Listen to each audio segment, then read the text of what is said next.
Hello everyone, before I start the video, I want to confess something. I've realized something the past 40 videos so far that we did on this channel, and I've realized that Everything Chelsea Central is probably one of the best channels on this platform with the best community ever. Guys, I appreciate the support. You won't believe how much I really do appreciate the support. It's a real thing. YouTube is something that I've always been wanting to do. It's a passion of mine to actually talk about something that you love. When you have the privilege and the will to talk about something that you love, is amazing. And Chelsea for me is my passion. It comes down to this YouTube thing. You understand me? Chelsea, like this channel, means so much to me. I've put so much effort into this channel. It's gonna get better and better as the videos progress. You're gonna be seeing different type of thing. God's will, you'll be seeing a different setup, all different setup. It's gonna be a good. Just stick along with me, guys. Enjoy the ride. Enjoy the progress. And we're gonna be reaching so far in the future. I see it. I literally see it. But right, enough of the enough of the positivity. No, I'm joking. Let's get right into the Chelsea news that is presented today. I mean, this news of what I'm about to share to you might be a hope for some fans or a happy sight to see. For me personally, I don't really care. I don't care what he's saying. But this is coming from Matt Law, a Aston Villa fan, a Chelsea reporter, very good for Chelsea news, and he's saying that Liam Delap want to stay and fight for his Chelsea future, with club facing big decisions over striker and identity of the next permanent head coach set to play a key role. Yeah, Liam Delap came in last summer. He didn't really hit the ground running. When he first came here, I wanted somebody better. But then again, when Chelsea signs a signing, even though you don't agree with it, you can't start off with negativity about him. Even though you're gonna know it's gonna flop, you still have to support and hope he magically gets good at football. Even with Ganarcho, I did the same thing. I just hope that Ganarcho could just be a football legend. Like, please, I know you're not good, but when you come here, I hope you're good. Even though I know in my heart he's not good, he's never going to make it here, but I still hoped. Pedro Neto, that's another thing, by the way, people. For Pedro Neto, I won't say I was excited, but I was optimistic. I was expecting something good. You understand? I expect a certain level from him. I was like, he's not the best, but I think he'll do enough to show that he deserves to be at Chelsea. He failed me. Like, I know, it's like, when I know these signings, it's like, I know it's what's gonna happen, I know, but apparently the side directors, the professional in the game, don't know what the fans know already from the beginning. It says a lot. It really does say a lot. But right, Liam Delap want to stay and fight for his place at Chelsea. You have to respect it. I don't think it's not a good idea. I think you should just assess your options in the coming transfer window. I believe there's some team that will suit him. Everton will probably suit him. He could go probably score some goals in Bundesliga, I guess. Maybe I don't know who would want him. Maybe he has a future in the Premier League, I think. He's like a 15 goals a season striker, I think, in Premier League. Maximum is like 20 plus, maybe.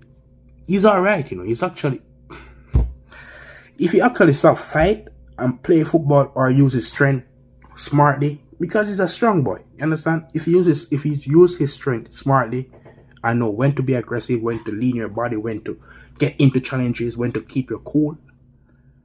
Because he has a shot on him. You can't lie, you understand? He has a ferocious shot on him. He has the body strength to be a proper 9, to hold up the play. He has good hold up play, it's alright.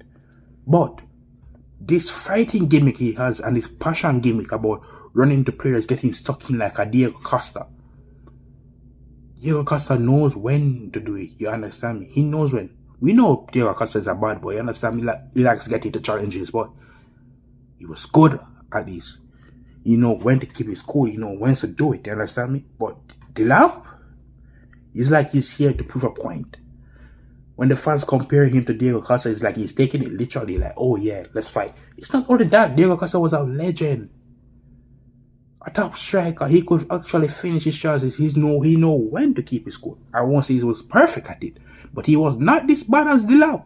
It comes down to this anger problem. I don't really get it. I really don't get it. But Delap, I think you should go assess your future. But if you want to stay, and the side directors still wanted to keep you, let's hope you turn your season around. Let's hope. We're moving on.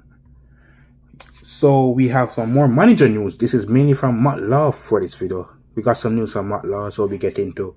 I think the video will be surrounding Matt Law and his news. And he's saying that Andy Irola is one of the candidates to fill the vacant Chelsea job.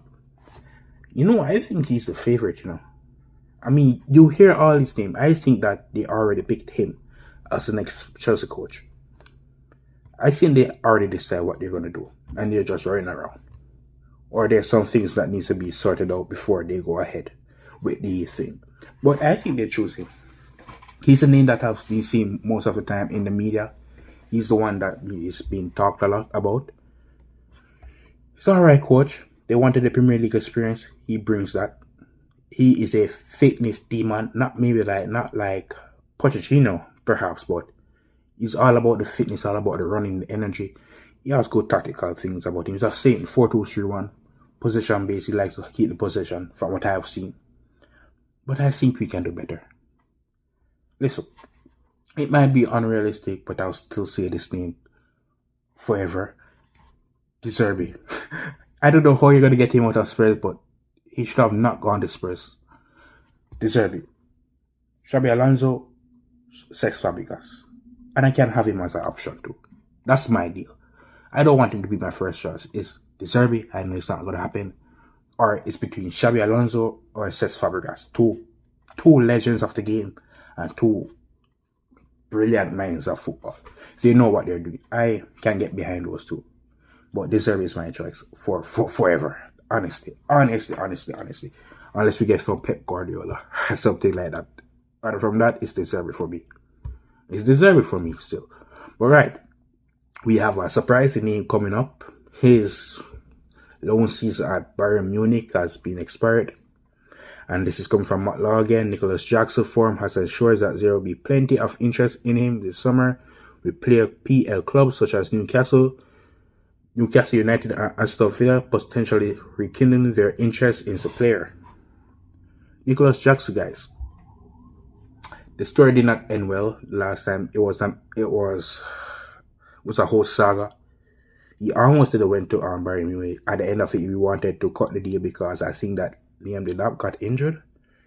I think so, and they wanted to cut the deal and bring him back in the team as a backup. Very disrespectful, but you get paid by the club. It's your job. But as from a player side, you could see that he didn't feel. He felt like a backup plan. No player wants to feel like a backup plan. They want to feel confident in themselves. Nicholas Jackson obviously believes in his potential, in his skills and his abilities. But Nicholas Jackson, guys, with Enzo Maresca maybe gone, was there a problem between them? I don't really know. With Liam Rusina didn't work with him, so that really doesn't matter. But Irola, who wanted him at Bournemouth, because Chelsea took Jackson from Bournemouth. If you remember the story correctly, they actually did that. So maybe there is a connection between those two who wants to work together. Maybe Jackson could be here. I mean, personally, Jackson is better than Delap. But we also want this hold-up number 9. I mean, João Pedro is like a 9/10.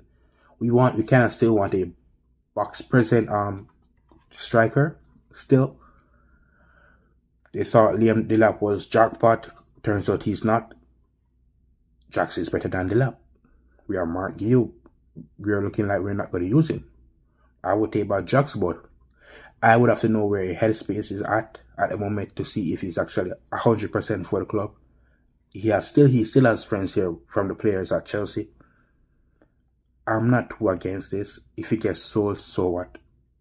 That's fine, but for the moment, I'm not really against Jackson being coming back in the squad.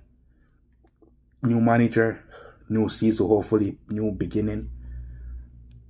I'm not 100% against it. I'm 50-50 at the moment. And Jax is a good player. He's a very good player. As a striker, and what Chelsea need to go next level, no. But I would not be against him here. And basically, he'll be doing a better winger job than Neto and Garnacho.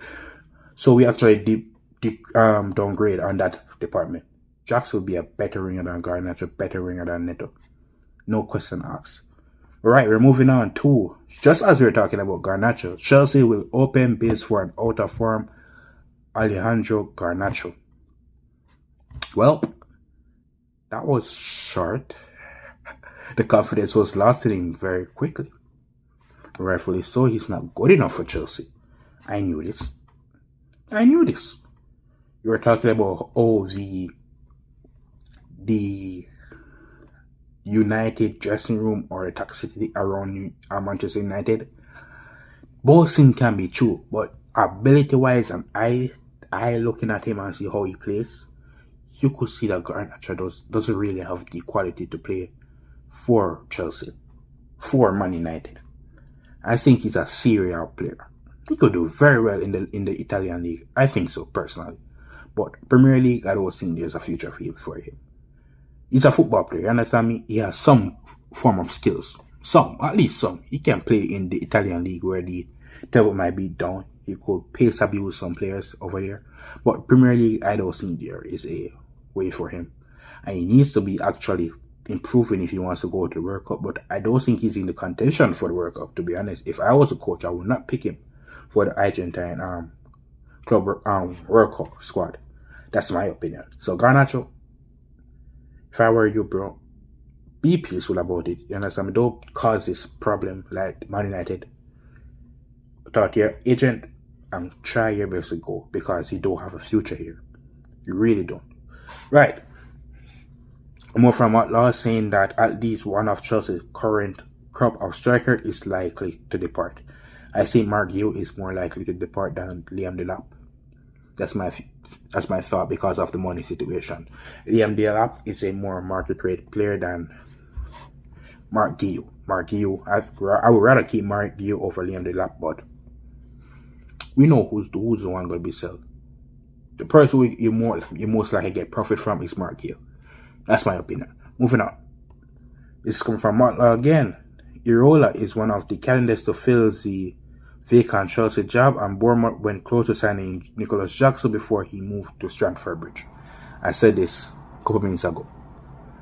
Maybe there's a option there for Nicholas Jackson to be working with the coach that wanted him at Bournemouth. We're moving on. We already discussed this. And we're winding down to, we have 3 coaches that is reported by Matt Law so far. Is that Iralo? Am I saying that right? I'm sorry if I'm not saying it wrong. If I'm not saying that, I'm sorry. Marco Silva, Xabi Alonso are amongst the managers who will make checks on as soon as they work to identify a preferred candidate. So Alonso, Mark Silva, and Andy Oni.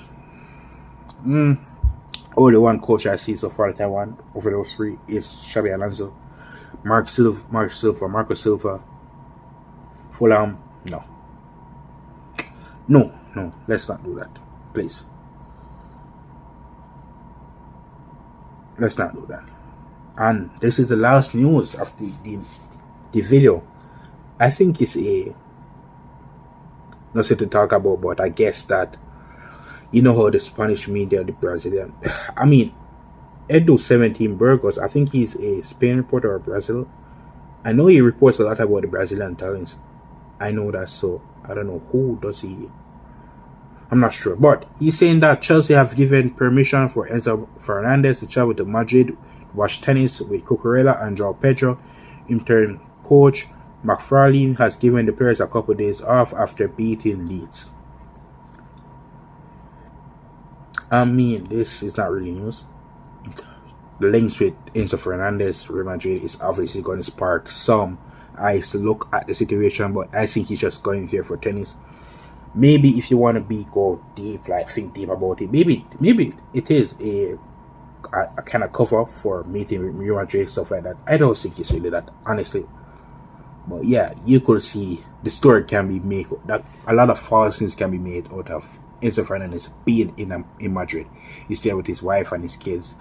They talked about loving Madrid, the atmosphere. It reminds him of Argentina.